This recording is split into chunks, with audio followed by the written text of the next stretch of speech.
Igreja Cristo é Vida, a sua cidade refúgio. Diga glória a Deus. Então vamos à Bíblia, irmãos, porque Deus quer falar conosco essa manhã.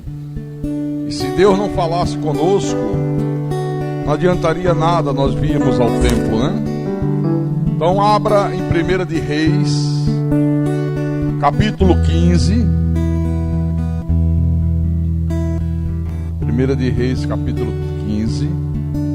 Vamos ler o versículo 33 e o 34. E o tema dessa manhã da mensagem é o caminho de Jeroboão.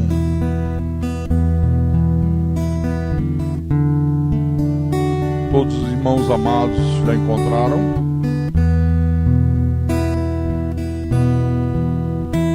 Então vou ler o texto, tá? Que diz assim: no ano terceiro de Asa, rei de Judá, Baasa, filho de Aías, começou a reinar sobre todo Israel em Tisa e reinou 24 anos. Fez o que era mal perante o Senhor e andou no caminho de Jeroboão e no seu pecado, o qual fizera Israel cometer. Então vamos orar para que o Espírito Santo fale conosco, para que Deus fale à igreja nessa manhã de domingo, o domingo que não é o dia das mães, é o dia do Senhor. Então vamos orar, em nome de Jesus. Às vezes calo para ouvir a voz de Deus, então medito para ouvir a sua voz. Com sutileza tocas no meu coração e grande paz passo a sentir. Sinto emoção, ouvir tua voz quando me exortas, se é preciso. Ouvir tua voz quando me diz que sou contigo. Ouvir tua voz quando me ensinas o que preciso. Me faz sentir cada vez mais que sou teu filho.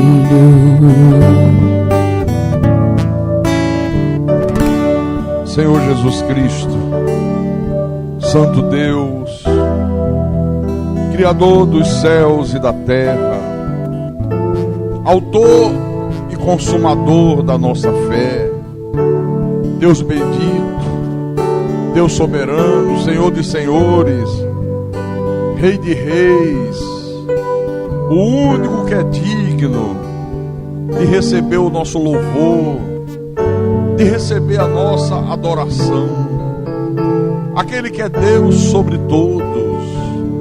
Aqui estamos nós mais uma vez reunidos, meu Pai, em teu nome, porque é em teu nome que nós nos reunimos. E o Senhor disse que todas as vezes que 2 ou 3 pessoas estivessem reunidas em teu nome, o Senhor ali estaria no meio delas. Então o Senhor não está apenas dentro de cada um de nós, mas o Senhor está aqui no nosso meio. Nós não podemos ver o Senhor, porque o Senhor é Espírito, mas nós podemos sentir a tua presença. Assim como nós não podemos ver o vento, mas nós podemos sentir o vento quando ele bate no nosso rosto, quando ele faz tremular uma bandeira, a gente vê o vento. Nós vemos a tua presença, meu Pai, quando o nosso coração se enche de gozo, de alegria, quando os prodígios acontecem, acontecem as maravilhas. E quando nós ouvimos a tua voz, quando a tua palavra faz queimar a nossa alma, faz a gente sentir aquele calor por dentro. E é o que nós queremos nessa manhã. Queremos ouvir a voz do Deus bendito, aquela voz que nos acalma, que nos tranquiliza, aquela voz que nos mostra o verdadeiro caminho a seguir. Fala ao teu povo, fala à tua igreja, fala aos teus santos, fala aos teus pequeninos, as ovelhas do teu rebanho, aqueles, Senhor, que amam o Senhor de todo o coração, com toda a sua força, toda a sua alma. Usa-me como teu servo, usa-me como teu pastor, fala através de mim a tua igreja. Fala, Jesus Cristo. E aquilo que for falado nessa manhã, meu Pai, traga transformação de vidas, desperte o que está dormindo, levante o que está caído, fortaleça o fraco, enxugue as lágrimas dos que choram, alegre aquele que está triste, mas acima de tudo isso, que ela venha a glorificar o teu nome e que ela venha a edificar espiritualmente o teu povo. Eu te peço em nome de Jesus, em nome do Senhor. Amém? Diga graças a Deus. Então, meus irmãos amados e minhas irmãs em Cristo, quando a gente lê esse versículo 34, que diz que o rei fez aquilo que era mal perante o Senhor e andou no caminho de Jeroboão e no seu pecado, a primeira pergunta que vem é: o que significa essa expressão, o caminho de Jeroboão, e qual foi o pecado desse homem? A gente tem que saber isso, né? O rei fez o que era mal perante o Senhor, andou no caminho de Jeroboão e no seu pecado, o qual fizera Israel cometer. Bom, para que a gente possa entender bem o significado dessa expressão, o caminho de Jeroboão, e qual foi o pecado terrível que esse homem cometeu, a gente precisa voltar um pouco atrás, nesse mesmo livro, no capítulo 12. Porque aqui no capítulo 12, a gente encontra o quê? Os filhos de Israel completamente divididos em dois reinos. Houve uma divisão, houve uma rebelião, se formou o reino do norte, o reino do sul, aquilo que posteriormente ficou conhecido como o reino de Israel e o reino de Judá. Por que houve essa divisão? Porque quem reinava nesse tempo aqui era Roboão, filho de Salomão. E esse Roboão, ele começou a fazer um reinado terrível, ruim para o povo. Era um ditador, era um homem mau, era um homem perverso, um homem que extorquia o povo através de impostos pesadíssimos, um homem que impunha fardos pesados, julgos violentos ao povo. E o povo começou a reclamar e dizer: olha, se você quer que a gente te sirva, mude essa maneira de você ser, mude o teu procedimento como rei, senão não vamos servir você. E o cara não mudou nada, pelo contrário, passou a ser pior ainda. E aí houve o racha. Houve essa divisão. Das 12 tribos de Israel, 10 se rebelaram, constituíram o reino do norte e escolheram um homem chamado Jeroboão e o colocaram como seu líder e como seu rei. Agora eu vou mostrar para você, para a gente ver, o que sucedeu daqui por diante. Vamos ler do capítulo 12, versículo 25 em diante. Jeroboão edificou Siquém, na região montanhosa de Efraim, e passou a residir ali. Dali edificou Penuel. E disse Jeroboão consigo: agora tornará o reino para a casa de Davi.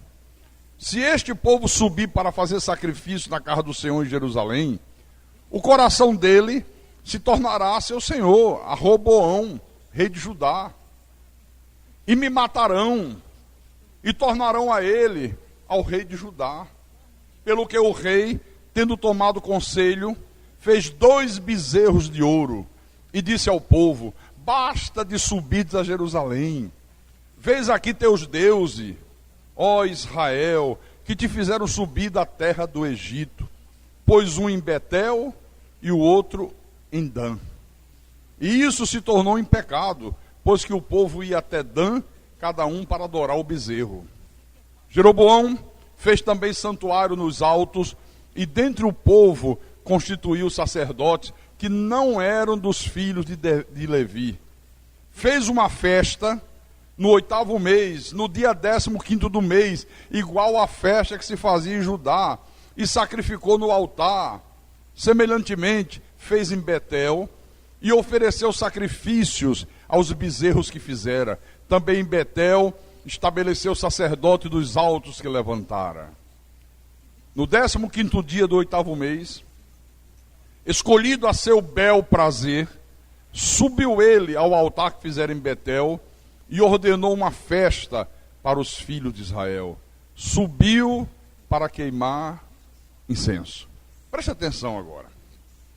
Houve o racha, houve a rebelião, e você sabe que Deus é contra todo e qualquer tipo de rebelião. Essas rebeliões que acontecem aí nas igrejas, nos ministérios, né? Isso é diabólico, isso é demoníaco. Deus nunca aprova rebelião. Por mais que o pastor esteja errado, Deus está no controle da vida do pastor. Se tiver que tirar o pastor, Deus tira. Se tiver que mudar, Deus muda. Olha, Deus é que tem que fazer, não somos nós que temos que fazer. Não é o povo que tem que fazer. Mas eles fizeram.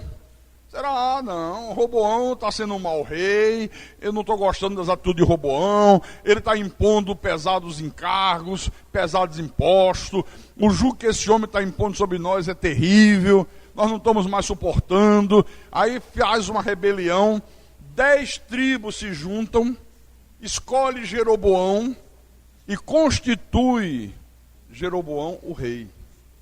Aí Jeroboão vai e edifica um lugar chamado Siquém e passa a habitar ali. Agora veja, ele não era o rei legítimo. O rei legítimo, apesar dos muitos erros que ele estava cometendo, era Roboão, que era o rei de Judá. Só que o que aconteceu?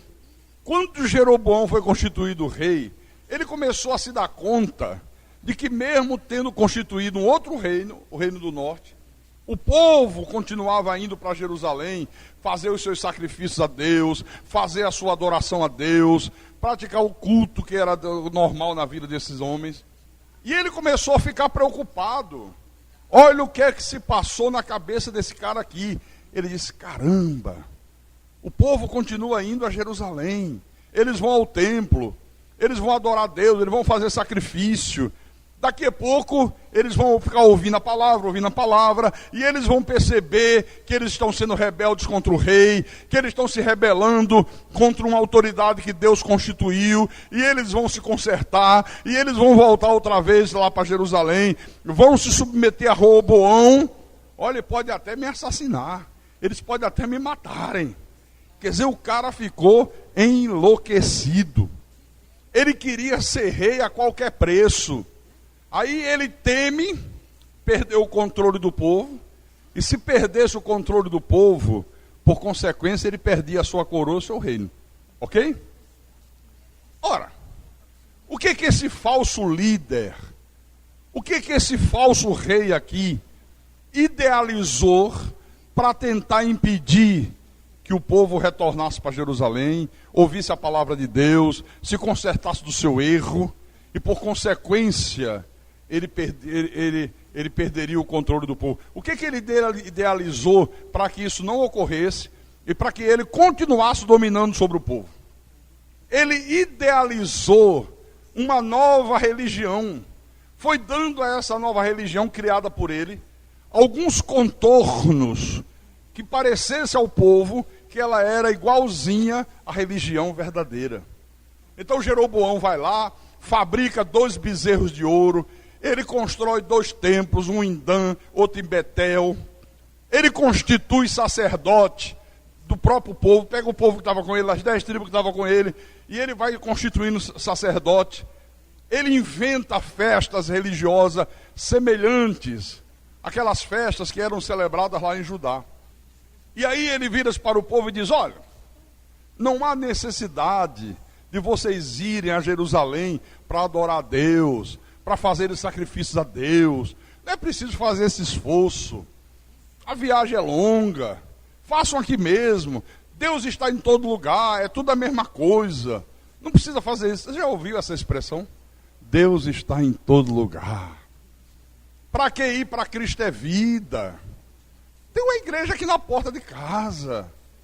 Para que ir para lá? A daqui tem bezerro de ouro, daqui tem óleo na cabeça, daqui tem corrente, a daqui tem não sei o que, tem diabo, tem demônio. Não, mas não, tudo é Deus. Não há necessidade. Agora veja como a coisa acontece. Pouco antes do povo de Israel entrar na terra prometida, Deus havia determinado um lugar exclusivamente para eles celebrarem o louvor, para eles celebrarem a adoração, para eles oferecerem os seus sacrifícios a Deus. E qual foi esse lugar que Deus escolheu e que naquela época Deus determinou? A cidade de Jerusalém. Por isso que Salomão constrói o templo exatamente em Jerusalém. Você vê, Jeroboão ignora tudo isso que Deus havia determinado e começa a fazer as coisas conforme a sua vontade, não conforme Deus havia determinado. Naquele tempo, o culto verdadeiro a Deus tinha a Arca da Aliança, que simbolizava a presença de Deus, tinha o altar dos holocaustos e o próprio templo, e tudo isso era em Jerusalém. A falsa religião de Jeroboão, o falso culto que esse sujeito aqui instituiu, tinha 2 bezerros de ouro e tinha 2 altares, 2 templos, um na cidade de Dan e um na cidade de Betel. Outra coisa, quando Deus outorgou ao povo de Israel a lei através de Moisés, Deus foi absolutamente claro, absolutamente incisivo, de que os sacerdotes de Israel tinham que ser da tribo de Levi, tinham que ser levitas. Jeroboão não deu a mínima, ele foi lá assim: não, a tribo de Levi não tem esse negócio não, é de qualquer tribo. E começou a constituir sacerdote de todas as tribos. Se o cara tivesse dinheiro para fazer o sacrifício que ele determinava, olha, ele podia perfeitamente ser constituído sacerdote. Olha, é a mesma coisa nos dias de hoje, meu irmão. Na religião oficial, às vezes o sujeito não é vocacionado por Deus, não atende às qualificações de Deus para ser um pastor, mas se ele tiver dinheiro para pagar uma faculdade de teologia e cursar teologia durante 3, 4 anos, no final do curso ele recebe o diploma e ele é constituído pastor. Não é assim que funciona, não é? Precisa ser vocacionado. Basta o cara se irmar e dizer: sabe de uma coisa? Eu vou ser pastor, pastor é legal, né? E com essa onda que você vê aí, desses falsos profetas, que fazem comércio com o povo de Deus, que roubam o povo de Deus, e vão construindo verdadeiros impérios religiosos, e vão ficando ricos e milionários, aí é que tem gente que cresce o olho e diz: olha, ser pastor dá grana, eu vou fazer um curso de pastor, e faz.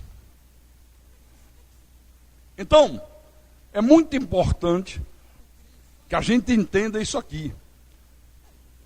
No sistema pentecostal, na maioria das igrejas pentecostal, nem faculdade de teologia o cara precisa fazer. Se o sujeito for carismático, né? Se ele tiver papo de camelô, tiver capacidade para vender o produto que eles têm à venda, é constituído pastor na mesma hora, no mesmo dia. Olha, isso aí dá para ser para pastor. Olha, isso aí fala e convence as pessoas. Ele vai convencer o povo a dar todo o dinheiro. Ele vai convencer o povo que óleo cura. Ele vai convencer o povo que colocar copo com água na frente do rádio é miraculoso. Ele vai convencer o povo que se der R$1.000 numa fogueira santa, Deus vai abençoá-lo. Esse dá para ser pastor. E é assim que eles vão constituindo pastor. Agora, Deus também ordenou algumas festas especiais naquela época, inclusive a festa dos tabernáculos, que era comemorada pelo povo de Israel no 7º mês do calendário judaico. O que é que esse Jeroboão faz? Ele escolhe o 8º mês para que ele celebrasse a festa que ele mesmo inventou, que ele mesmo criou. Então, irmãos, o pecado de Jeroboão foi o pecado de usar a religião para atender às suas conveniências pessoais. Ele viu que se o povo fosse para o lugar certo, ouvir a palavra certa, havia uma probabilidade muito grande de, em ouvindo a verdade, o povo voltar aos caminhos de Deus e ele perderia o seu reino, perderia a sua coroa. Disse, não, isso não vai dar certo não. Esse negócio de ouvir a verdade, eles vão acordar. Eles vão perceber que essa rebelião que nós fizemos não é de Deus, é do diabo. E aí eu não vou mais ser o rei deles, vou perder o reino. Então ele simplesmente muda os mandamentos de Deus para tirar proveito pessoal. Agora observe como a coisa é feita com sagacidade por esse cara. Ele em nenhum momento disse ao povo que não era preciso servir a Deus. Em nenhum momento ele disse ao povo que Deus não era Deus. Não. Ele não disse, não precisa adorar a Deus não. Não precisa sacrificar a Deus. Ele não disse não. O que ele disse foi o seguinte, ele disse, não, olha, Deus pode perfeitamente ser adorado por vocês através desses 2 bezerros de ouro aqui que eu construí. Deus pode ser cultuado por vocês aqui mesmo em Dan, aqui mesmo em Betel, e é completamente desnecessário vocês fazerem essa viagem até Jerusalém. Foi isso que ele disse. A mesma coisa acontece nos dias de hoje. Abra, por favor, a tua Bíblia. Em Hebreus, capítulo 10, versículo 35 em diante. Encontraram, amados? Olha o que o apóstolo Paulo diz à igreja. Não abandoneis, portanto, a vossa confiança. Confiança em Deus, né? Ela tem grande galardão, tem grande recompensa. Com efeito, tendes necessidade de perseverança, para que, havendo feito a vontade de Deus, alcanceis a promessa. Porque ainda dentro de pouco tempo, aquele que vem virá e não tardará. Todavia, o meu justo viverá pela fé, e se retroceder, nele não se compraz a minha alma. Aí Paulo diz, nós, porém, não somos dos que retrocedem para a perdição, somos, entretanto, da fé para a conservação da alma. Olha que coisa interessante isso aqui. Os falsos pastores, as falsas igrejas, as falsas religiões que infestam este mundo, elas nunca dizem que a pessoa não deva confiar em Deus. Não. Todas as religiões mandam as pessoas confiar em Deus. Mas manda confiar em Deus ao modo delas, à maneira delas.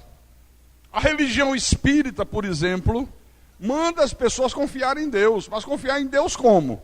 Ele diz obedecendo aos orixás, obedecendo aos caboclos, obedecendo aos guias. Não é dessa maneira que eles falam, mas ele está dizendo que você fazendo isso está confiando em Deus. A religião católica manda as pessoas confiarem em Deus, fazendo promessa, crendo em Maria, crendo em São Jorge, crendo em Padre Cícero, crendo em São Francisco, crendo em amuletos, crendo em mil coisas. No mundo espiritual evangélico, eles mandam também confiar em Deus. Como? Fazendo jejum, participando de vigília, fazendo uma corrente de 12 semanas, participando de uma fogueira santa, indo a um encontro do G12. É assim que eles fazem. Eles mandam as pessoas viverem pela fé, mas não pela fé na palavra, não pela fé no que está escrito, não pela fé nas promessas, não viver pela fé no poder de Deus, mas viver pela fé num trabalho de macumba, viver pela fé numa vela acesa para um santo, viver pela fé numa imagem de gesso, de madeira, de ouro, de prata, viver pela fé numa rosa que o sujeito diz que está ungida e que aquela rosa vai abençoar a família, vai abençoar a casa, viver pela fé num sal, viver pela fé num óleo, viver pela fé em qualquer coisa. É assim. Outra coisa, aquilo que os líderes dessas religiões que infestam o mundo inteiro, aquilo que eles mandam o povo que dão ouvidos a ele, o povo que os segue fazer, eles mesmos não fazem. Eles não fazem. Por exemplo, você que é aqui de Fortaleza do Ceará, você já viu algum padre sair de Fortaleza para Canidé, 300 quilômetros de distância, a pé, cumprindo uma promessa para o santo? Alguém aqui já viu? Não viu. Você já viu o líder da seita universal, o Edir Macedo, ou qualquer pastorzinho de lá, fazendo uma corrente de 12 semanas, em favor de um problema que ele tenha na vida, que ele tenha na família? Você já viu isso? Eu nunca vi. Eu nunca vi. Você já viu o R.R. Soares chegando num culto lá da seita dele e pegando todo o dinheiro que ele tem, colocando sobre o altar e voltando a pé para casa? Mas isso eles mandam o povo fazer, não mandam? Mas eles mesmos não fazem. Não fazem. Então, a verdade, irmãos, é que viver a fé do modo que Deus determina, essa gente não quer. Isso não interessa para eles, não convém para eles. Agora, na hora que eles enfrentam lutas, na hora que eles enfrentam uma doença, na hora que eles enfrentam um problema na família, um problema com o filho, aí eles querem o método estabelecido por Deus. Aí eles querem. Eu já disse aqui algumas vezes, quando a minha esposa teve cálculo renal, o Edir Macedo orou, fez oração e disse: olha, Sandreli, agora você vai confiar em Deus. Interessante, né? Não ungiu com óleo, não mandou ela fazer uma corrente de 12 quarta-feira da cura divina. Ele orou. Oh, você está curado em nome de Jesus. Só que Deus não honra essas hipocrisias. E tanto não honra que o resultado foi que ela perdeu um dos rins. Teve que extirpar o rim. Eu quero mostrar para você que aconteceu a mesma coisa com Jeroboão. Vamos voltar lá. 1 de Reis, capítulo 14, versículo 1. 1 de Reis, capítulo 14, versículo 1. Então diz assim. Acharam ou estou indo muito rápido? Espero, claro. 1 de Reis, capítulo 14, versículo 1. Diz assim: naquele tempo, adoeceu Abias, filho de Jeroboão. Aí eu pergunto, o que Jeroboão fez quando ele viu o filho dele gravemente enfermo, gravemente doente? Será que ele correu e foi lá a um dos bezerros de ouro que ele tinha feito, pedindo a cura para o filho? Será que ele foi ao santuário de Dan ou ao santuário de Betel que ele construiu? Não. Quando o filho dele cai de cama, aí ele quer retornar ao método estabelecido por Deus, e ele vai em busca de socorro no profeta de Deus, no homem de Deus. Leia o versículo 2 para você ver. Disse este à sua mulher: dispõe-te agora e disfarça-te, para que não conheçam que és mulher de Jeroboão, e vai a Siló. Eis que lá está o profeta Aías, o qual a meu respeito disse que eu seria rei sobre esse povo. Leva contigo 10 pães, bolos e uma botija de mel, e vai ter com ele. Ele te dirá o que há de suceder a este menino. A mulher de Jeroboão assim o fez. Levantou-se, foi a Siló e entrou na casa de Aías. Aías já não podia ver, porque os seus olhos já tinham se escurecido por causa da sua velhice. Olha que coisa tremenda isso aqui. Enquanto tudo estava correndo bem, ele não precisa de Deus, ele não dá a mínima para o profeta de Deus, ele não quer nem tomar conhecimento. Enquanto tudo corre bem, ele está vivendo a vida à maneira dele, ao modo dele. Mas na hora da agonia, na hora que vê o filho gravemente enfermo, aí sim ele precisa de Deus. Ele se lembra que tem um profeta de verdade, não aqueles profetas falsos que ele constituiu, e vai em busca de socorro. Quer dizer que Deus, a religião, são simplesmente uma questão de conveniência para Jeroboão. Então este homem, Jeroboão, é uma ilustração bíblica absolutamente perfeita, irmãos, de milhões e milhões de pessoas nos dias de hoje, que infelizmente se acham dentro da igreja e fora da igreja também. O que é lamentável é que muitas estão dentro das igrejas, mas esse homem aqui é a ilustração perfeita. Você vê, a maioria das pessoas, ou estão dentro da igreja ou fora da igreja, diz que crê em Deus, eles querem as bênçãos de Deus, querem ser salva, sempre buscam a Deus nos momentos de aflições, na hora que o bicho pega, oh Deus me ajuda, ah Jesus amado.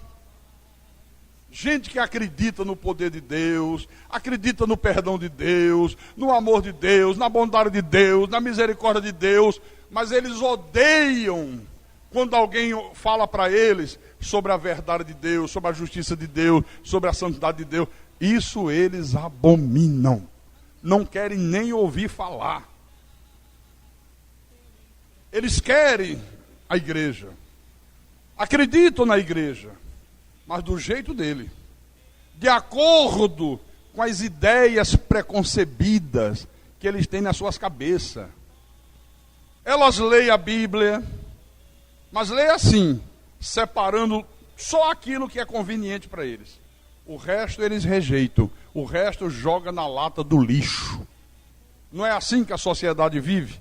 Não é assim que muita gente, mesmo dentro da igreja, faz? É ou não é? Aqueles que estão na igreja e os que estão fora, quando ouvem uma pregação que diz que a pessoa que é filha de Deus tem que ser santa como Deus é santo, olha, eles detestam ouvir isso. Eles odeiam essas coisas. Segura um pouco aí.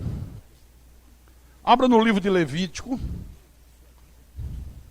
capítulo 11. Levítico, capítulo 11, versículo 45. Olha o que Deus falou para o povo de Israel naquele tempo. Eu sou o Senhor, que vos faço subir da terra do Egito, para que eu seja vosso Deus. Portanto, vós sereis santos, porque eu sou santo. Isso é uma exigência de Deus, irmão. Quem é de Deus tem que viver uma vida santa. Não é santidade de roupa, não é santidade de não cortar cabelo, não é santidade da mulher não usar batom, não. Isso aí é coisa de fariseu. Essa santidade aqui é a santidade de caráter, é a santidade nos pensamentos, é a santidade nas atitudes. Na primeira epístola de Pedro, vamos lá no finalzinho da Bíblia. 1 de Pedro, capítulo 1, versículo 14 em diante. 1 de Pedro, capítulo 1, versículo 14 em diante. Pedro diz assim à igreja, isso é Deus falando através de Pedro: como filhos da obediência, não vos amoldeis às paixões que tinhas anteriormente na vossa ignorância. Pedro está dizendo, olha, como vocês são filhos de Deus, vocês não podem mais moldar a vida de vocês, o pensamento de vocês, o comportamento de vocês, segundo aquelas paixões que vocês tinham anteriormente, quando vocês viviam na ignorância, quando vocês não tinham conhecimento da verdade. Não façam mais isso. É impressionante, não é? Um dia como hoje, domingo, é o dia do Senhor, e tem gente que falta o culto, porque diz, hoje eu não vou, porque hoje é o dia das mães. Dia das mães são todos os dias. Não precisa ter um dia específico. Não, esse dia que hoje se celebra como dia das mães, isso é de uma hipocrisia sem tamanho. Isso é uma data criada pelo comércio, mexe com a emoção das pessoas, manipula os sentimentos das pessoas, faz com que as pessoas gastem dinheiro, comprem presentes, e diz, porque hoje é o dia da tua mãe. E os empresários ficam morrendo de rir, porque a turma gasta o que tem e o que não tem, porque eles os induziram a isso. Olha, e para você dar um presente à sua mãe, é preciso que o comércio determine um dia? Quer dizer, a pessoa passa o ano inteiro, não dá um beijo na mãe, não dá um abraço, não vai almoçar com a mãe. Aí quando chega dia de hoje, não, hoje nem na igreja eu almoço, hoje eu vou almoçar com a minha mãezinha. Isso é hipocrisia, gente. Quer dizer que você, o resto dos outros dias você não almoçou com tua mãe. Tem que ser hoje. Hoje é especial. Por quê? A ponto da pessoa trocar o culto a Deus, domingo é o dia do Senhor, domingo não é dia das mães, coisa nenhuma. É isso que Pedro está dizendo aqui, ó. Não vos amolde a isso. Isso era quando vocês eram ignorantes. Isso era quando vocês não tinham conhecimento. Hoje vocês sabem que nada pode se sobrepor a Deus. Acabou a história. Pelo contrário, diz ele no versículo 15, segundo é santo aquele que vos chamou, tornai-vos santos também vós mesmos em todo o vosso procedimento, porque escrito está, sede santos, porque eu sou santo. Ó, tornai-vos santos. Vocês têm que ter vida santa. O cristão não pode viver mentindo. O cristão não pode viver uma vida devassa. O cristão não pode brincar com Deus. Não pode fazer do culto a Deus uma libertinagem. Vai quando quer, no dia que quer e tem vontade. O cristão não pode ser desonesto. Não pode ser trapaceiro.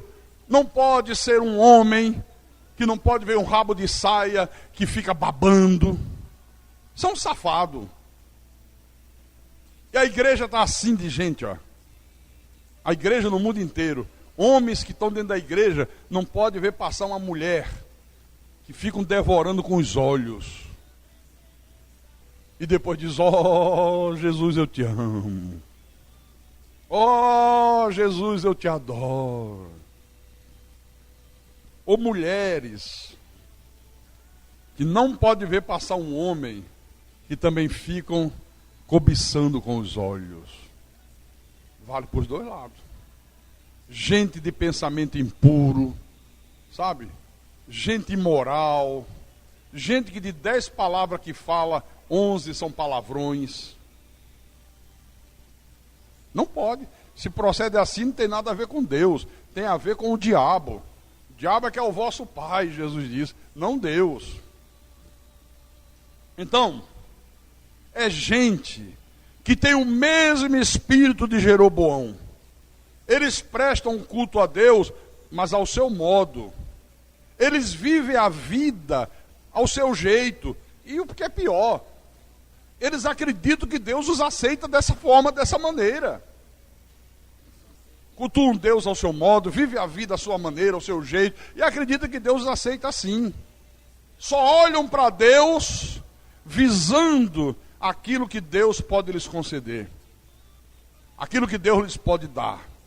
O amor de Deus eles querem, a bondade de Deus eles não recusam, a compaixão de Deus eles querem, a salvação muito mais, eles querem a cura, eles querem prosperidade. Mas na hora que Deus dita ordens, eles viram as costas para Deus. Não, isso aí não é conosco não. Agora de obedecer a ordem de Deus, estou fora. É assim que eles fazem, como Jeroboão fez. Tem gente na igreja, inclusive na nossa, que não gosta de pregações onde Deus faz ordens imperiosas. Aquela coisa que tem que cumprir. Isso é ordem de Deus. Não gosto. Tinha um irmão que frequentava aqui e saiu. Aí falou com o Rodrigo assim, Rodrigo, mas rapaz, como é que você abandonou a igreja, a verdade da graça? Não, eu estou indo no lugar ali, a pregação é mais ou menos parecido. É mais ou menos. Um é cavalo, o outro é zebra. A diferença é que o outro está listado. Tá? É a mesma coisa. Mas por que você saiu? Não, porque lá o pastor é mais liberal, lá o pastor não fala nessas coisas fortes que o pastor Carlos fala aqui, que às vezes incomoda a gente, às vezes eu me sinto tão incomodado, parece às vezes que está falando direto comigo, parece que está mandando indireta, parece que está mandando recado. Não, eu não estou mandando direto nem recado, mas que Deus está falando direto, tá. Com você e comigo. Por exemplo, vou dar um exemplo agora de uma ordem imperiosa de Deus para o seu povo cumprir. Primeiro livro da Bíblia, Gênesis, capítulo 2. Gênesis, capítulo 2. Vamos ler o versículo 2 e o versículo 3. E havendo Deus terminado no dia 7º a sua obra, a sua criação, que fizera, descansou nesse dia de toda a sua obra que tinha feito. E abençoou Deus o 7º dia e o santificou, porque nele descansou de toda a obra que como Criador fizera. Você sabia que foi exatamente nesse momento aqui que Deus estabeleceu o mandamento de que o 7º dia, depois que você trabalha 6 dias, o 7º você tem que dedicar inteirinho para Deus. É dia santificado pelo Senhor. E aqui, a gente já derruba aqueles que usam o argumento dizendo assim, não, esse negócio de guardar o dia do Senhor, isso era da lei, isso era para os judeus. Um dia desse o irmão falou comigo assim, pastor, olha, tem um irmão aqui na igreja dizendo assim, pastor Carlos está equivocado. Esse negócio de guardar dia de descanso, isso era da lei. Ah, é? Puxa vida. Só que a pessoa não quis me dizer quem era o irmão, que eu ia pedir para o irmão me dar uma aula. Ensinar. Sabe? De repente tem coisa que eu não sei. Não, o pastor está equivocado. Por isso que eu não obedeço, porque guardar de descanso, isso era coisa da lei, isso era para os judeus. E havia lei nessa época? Deus estava criando os céus e a terra. Não havia lei nenhuma e Deus já havia estabelecido isso. Segundo lugar, o texto diz aqui que Deus descansou no 7º dia. Mas é interessante isso. A Bíblia diz que Deus não se cansa nem se fatiga. Deus não é homem. Olha, estou cansado, trabalhei 6 dias, hoje eu tenho que dar um tempo, sabe? A idade está pesando, tem que dar um descanso. Não. Então por que diz que Deus descansou? O sentido dessa expressão aqui no hebraico é a cessação de atividades. Deus parou de fazer o que ele vinha fazendo. Terminei. Acabou. Então, a cada 6 dias de atividades seculares, você tem 6 dias que você pode trabalhar, você pode ir ao cinema, você pode ir à praia, você pode se reunir com os amigos, você pode fazer o que você quiser. Pode aproveitar o dia inteiro. só preserve o horário do culto de quarta-feira à noite. Agora, depois que você utilizar 6 dias que Deus te dá, Deus disse, olha, agora o próximo que vem, que é o 7º, você tem que dedicá-lo exclusivamente para mim. É dia que eu santifiquei. Amém? Quando veio a lei, Deus ratifica isso, que ele já tinha estabelecido antes da lei. É no 2º livro da Bíblia, Êxodo capítulo 20. Êxodo capítulo 20. É igual o debate sobre homofobia, né? Estavam lá num programa de televisão, maior debate, 2 pastores boiola, que fundaram uma igreja de gays, e cada semana os caras abrem uma nova igreja e fica assim. Rapaz, não sabia que tinha tanta bicha no Brasil, não. Que coisa não, mas estou falando sério. Que coisa impressionante. E o pior, o cara já tem mais de 50 igrejas. Vige como tem gay. Aí estava lá o debate. Aí tinha um pobrezinho de um pastor que não sabia nada de Bíblia, coitadinho. Falava, não provava nada da Bíblia. Mas a turma lá falava da Bíblia, porque Deus é amor, porque Deus é misericórdia. A Gretchen disse, não, Jesus disse, venha do jeito que você tiver e continue assim. Aí o pastor lembrou e disse, não, mas escuta só. Tem um versículo lá no Velho Testamento que diz, é abominação aos olhos de Deus homem se deitar com homem.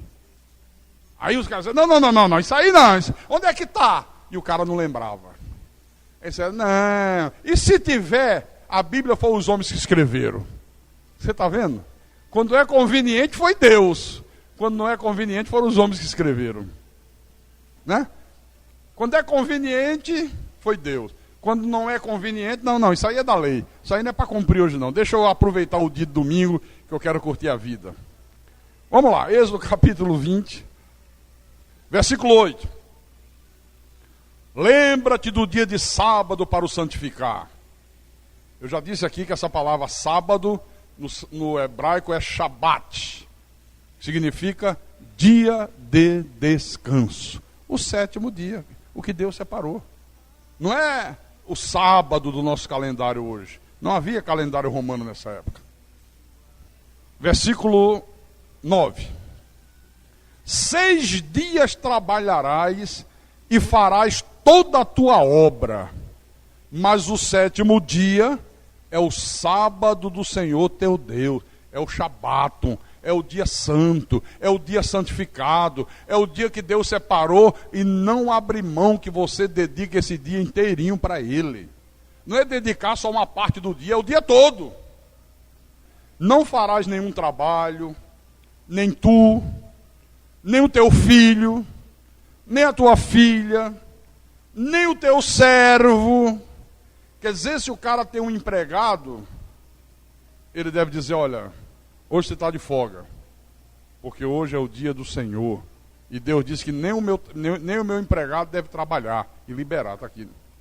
Nem a tua serva, nem o teu animal, nem o forasteiro das tuas portas para dentro. Se tem alguém forasteiro que veio e está te visitando, mas está dentro da tua casa, tem que cumprir aquilo que você está determinando. A casa é sua. Então vai embora, então saia. Mas não vai profanar o dia do Senhor na minha casa, porque eu não deixo. Aqui. Está na tua Bíblia assim? Porque na minha está. Versículo 11. Porque em 6 dias fez o Senhor os céus e a terra, o mar e tudo que neles há. E ao 7º dia descansou. Por isso, o Senhor abençoou o dia de sábado, o dia de descanso, o 7º, e o santificou. Então, o princípio que Deus estabelece aqui é o de cessar todas as nossas atividades. Esse é o princípio. Só que ao longo dos séculos, irmão, os judeus, no seu fanatismo exacerbado, na sua falta de discernimento espiritual, eles foram criando mais de 1000 mandamentos acerca do Shabat, acerca do dia de descanso. Olha, não pode andar mais de 1000 metros no dia do Senhor. Não pode acender fogo. Você vai em Israel, nos dias de hoje, se você se hospedar num hotel de judeus, olha, nem acender a luz eles acendem.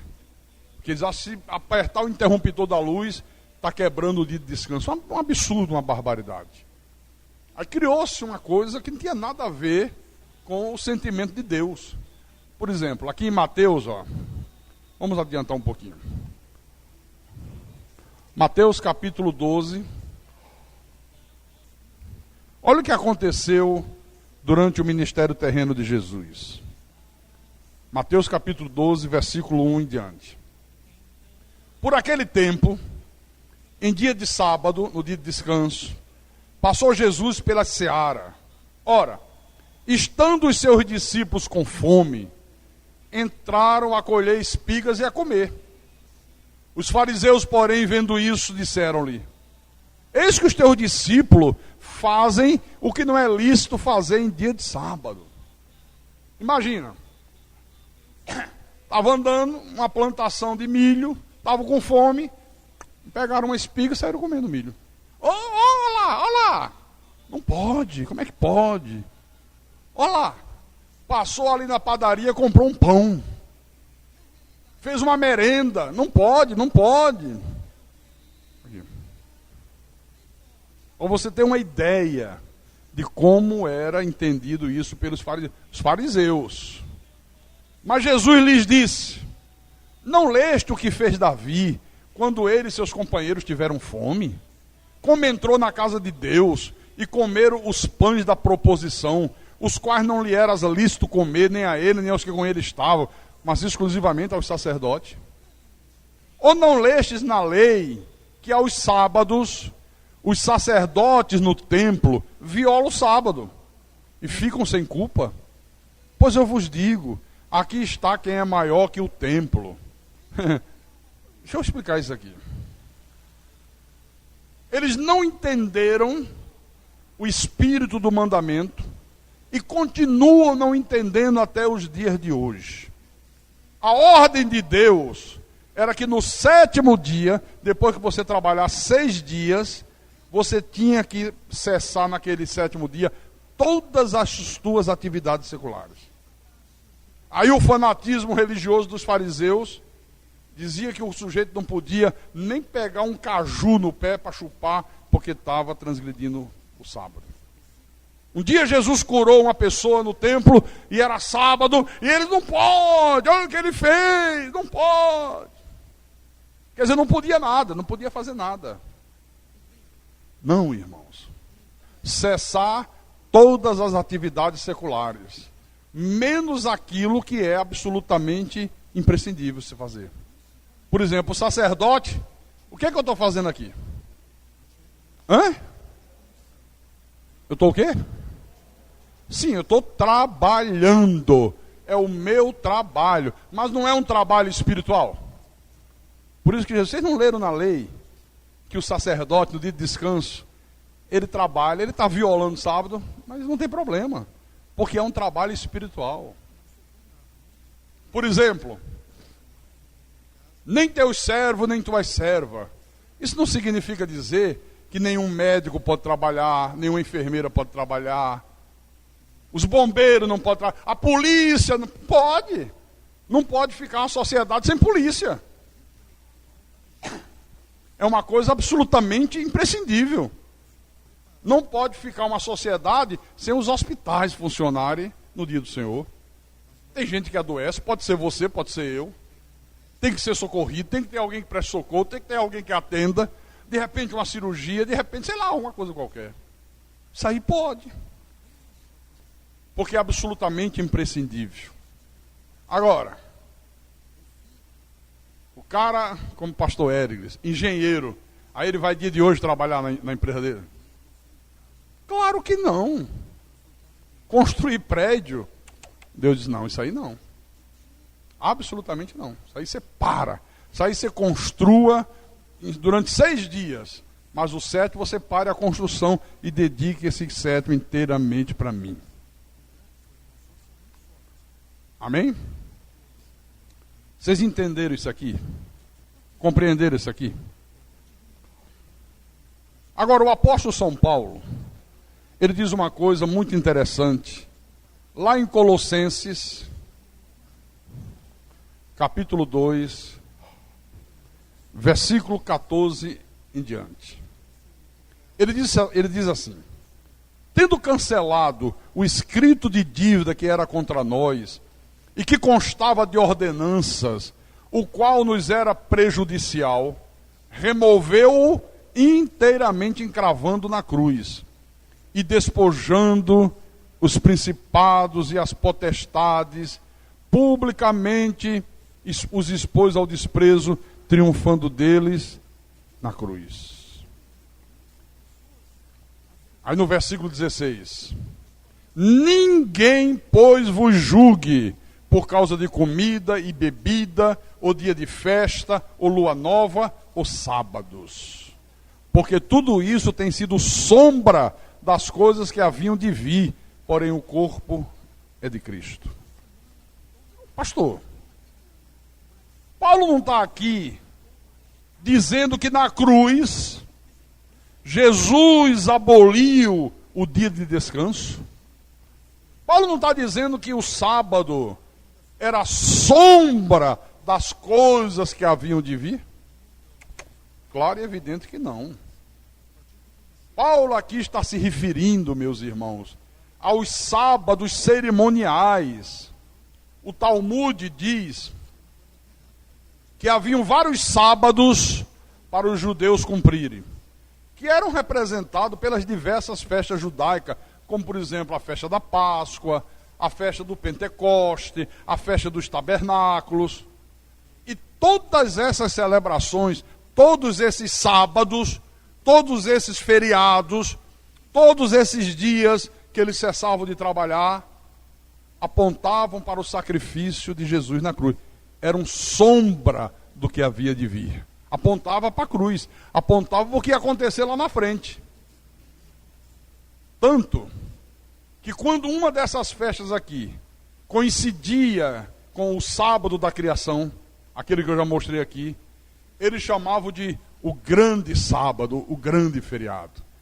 Por exemplo, nós tivemos agora aqui o 1º de maio, caiu no domingo. Domingo não já é feriado para a gente? É ou não é? 1º de maio não é feriado? Entendeu? Quando caía no próprio sábado, né?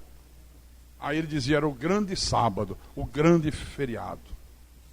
Então, era sobre esses sábados que Paulo estava se referindo aqui à igreja de Colosso. E aqueles sábados cerimoniais, sim, eram sombra da vinda de Cristo. Mas o sábado instituído por Deus na criação, não. Esse é mandamento eterno. Na cruz do Calvário se cumpriram todos os sábados cerimoniais. Por quê? Porque todos eles apontavam para a cruz. Na cruz todos eles se cumpriram. Não tinha mais necessidade nenhuma de se ficar fazendo festa de tabernáculo, festa de Pentecoste, que tudo se cumpriu na cruz. Agora, o sábado da criação, esse é eterno. Esse é para sempre. Diga graças a Deus por isso. Agora, quando a igreja teve início, e eu queria que você abrisse em Hebreus agora, Hebreus capítulo 4, a igreja passou a considerar esse dia de descanso, esse dia santificado, que nós devemos guardá-lo, como o dia da ressurreição. Aí ele disse, não, agora o dia da ressurreição é o dia do Senhor, é o nosso Shabat, é o nosso dia de descanso. E tudo de acordo com o mandamento de Deus, você vê? Hebreus capítulo 4. Vamos ler o versículo 9 e o versículo 10. Paulo diz assim, portanto, resta um repouso para o povo de Deus. Resta um dia de descanso. Resta ainda um dia para ser dedicado a Deus. Porque aquele que entrou no descanso de Deus, também ele mesmo descansou de suas obras, como Deus das suas. Ele disse, olha, quando Jesus ressuscitou, e deu por terminada a sua obra, ele fez o mesmo que Deus fez na criação. Quer dizer, o dia da ressurreição passou a ser o dia de descanso para nós que somos cristãos. Amém? Jesus ressuscitou no primeiro, no segundo, no quarto, no quinto ou no sétimo dia? No primeiro dia. No primeiro dia. Então Paulo está dizendo aos hebreus, olha, Jesus descansou da sua obra redentora por ocasião da sua ressurreição.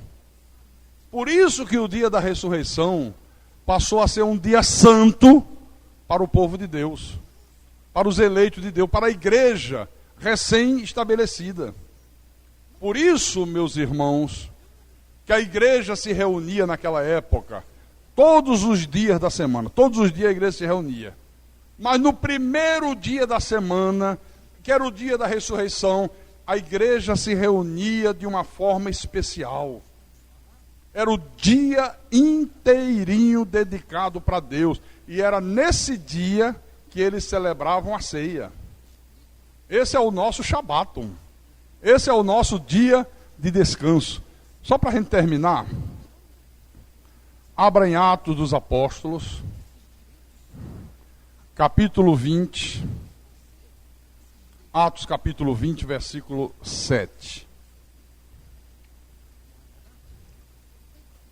Atos capítulo 20. Espera aí que eu estou em João. Acorda, pastor. Acordei. Atos capítulo 20, versículo 7.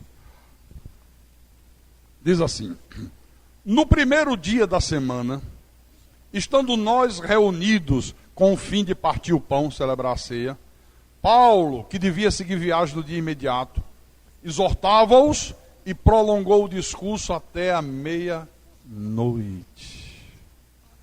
No primeiro dia da semana, eles se reuniam para partir o pão, para celebrar a ceia. E nesse dia, como Paulo ia viajar no dia seguinte, ele prolonga o seu trabalho até a meia-noite de domingo. Tremendo isso aqui, não? Apocalipse, capítulo 1, versículo 10. Aqui João está na ilha de Pátimos.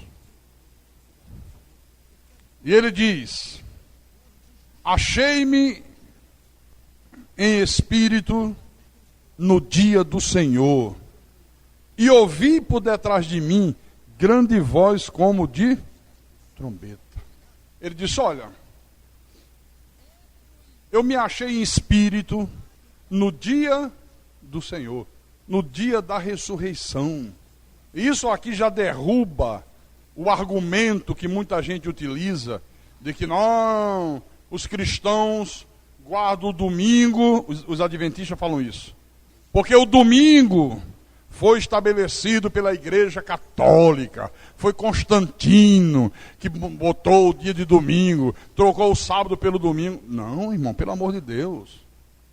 Está aqui, João dizendo: achei-me espírito no dia do Senhor. Já mostrei antes, no primeiro dia da semana, nós nos reunimos para partir o pão, para celebrar a ceia. Isaías 58. Isaías capítulo 58, versículo 11. O Senhor te guiará continuamente, fartará a tua alma até em lugares áridos, e fortificará os teus ossos. Serás como um jardim regado, e como um manancial cujas águas jamais faltam.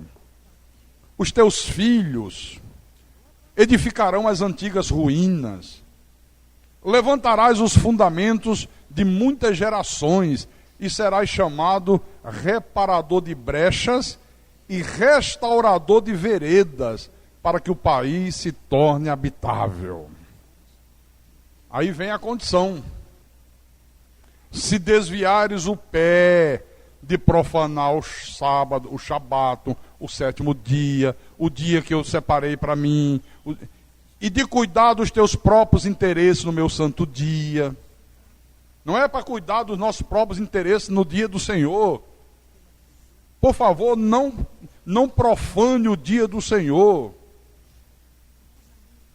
Se chamares ao sábado deleitoso e santo dia do Senhor, se você disser que esse dia é digno de honra, e se você honrar esse dia, não seguindo os teus caminhos, não pretendendo fazer a tua própria vontade, nem falando palavras vãs, quer dizer que no dia do Senhor, não é nem para o sujeito ficar jogando conversa fora. Não é para ficar falando palavras vãs. É um dia para você falar coisas espirituais, para você meditar na Bíblia, para você trocar ideias, crescer na graça, no conhecimento de Jesus, adorar a Deus, louvar a Deus. E isso o dia inteiro. Não é apenas uma parte do dia, não é apenas 2 horas da manhã. É o dia todo. Não pretendendo fazer sua própria vontade. Vamos ser sinceros. Hoje não, que o dia está um pouco nublado, não está? Mas quando dá aquele domingo de sol, às vezes não dá uma vontade de ir à praia. Quem gosta, eu não gosto de praia. Eu não gosto de ficar no sol.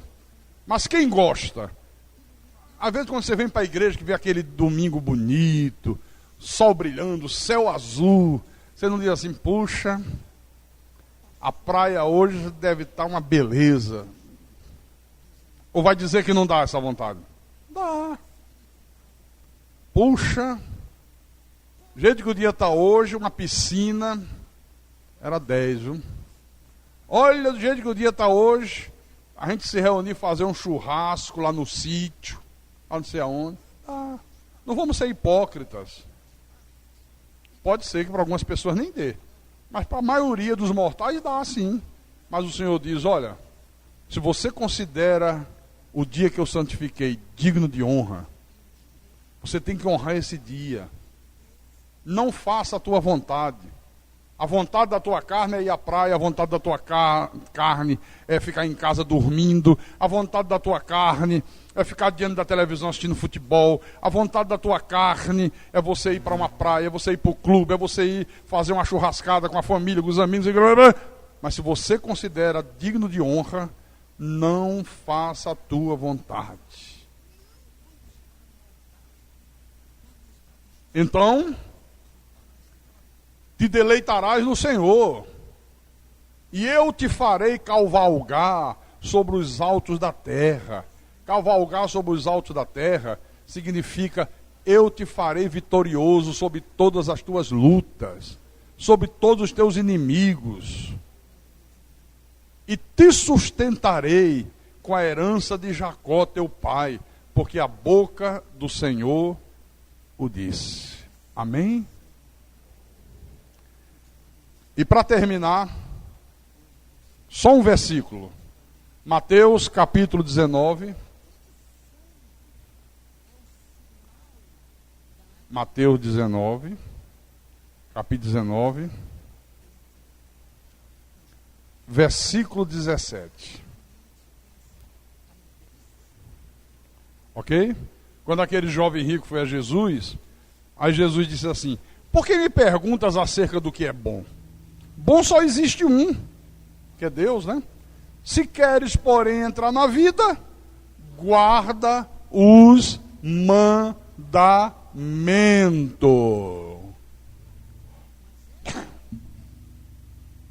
A guarda do dia do Senhor é um mandamento. mandamento. Jesus disse: aquele que me ama, guarda os meus mandamentos. É um mandamento. Será que é demais Deus pedir que a gente dedique um dia inteiro para Ele? Será que é demais? Será que é muita coisa? Ele diz: olha, 6 dias eu te dou para você fazer tudo que você tem à vontade, desde que não seja pecado. Pode fazer à vontade, é teu. Igreja, quarta-feira à noite, 2 horinhas só. Agora, queridos, depois que você usar esses 6 dias, cesse tudo. Não faça mais nada. O 7º, você vai dedicá-lo inteirinho para mim. Eu quero o dia todo santificado. E era assim que a igreja primitiva fazia, irmão. Era o dia inteiro voltado para Deus. Amém? Só resta me dizer uma coisa. Não ande no caminho de Jeroboão, nem pratique o seu pecado. Jeroboão ignorou tudo. Os mandamentos que Deus determinou, ele não está nem aí. Olha, templo em Jerusalém. Não, eu também faço um em Dan, também faço um em Betel. Não, negócio de Deus é espírito. Não, 2 bezerros de ouro. Faz aqui, ó. Está aqui, ó. Sabe que o Deus de vocês está representado em 2 bezerros. Festa no 7º mês. Ele disse: não, é no 8º. Eu vou inventar uma festa e a gente vai celebrar no 8º mês. Sacerdote, só levita, só da tribo de Levi. Não, é qualquer um que queira ser. Que nós nunca incorramos nesse erro de andar no caminho de Jeroboão e praticar o seu pecado. De usar Deus para as nossas conveniências. A que nós sejamos obedientes a Deus em nome do Senhor Jesus. E quem tem ouvidos, que ouça o que o Espírito falou ao seu povo nessa manhã, em nome dele.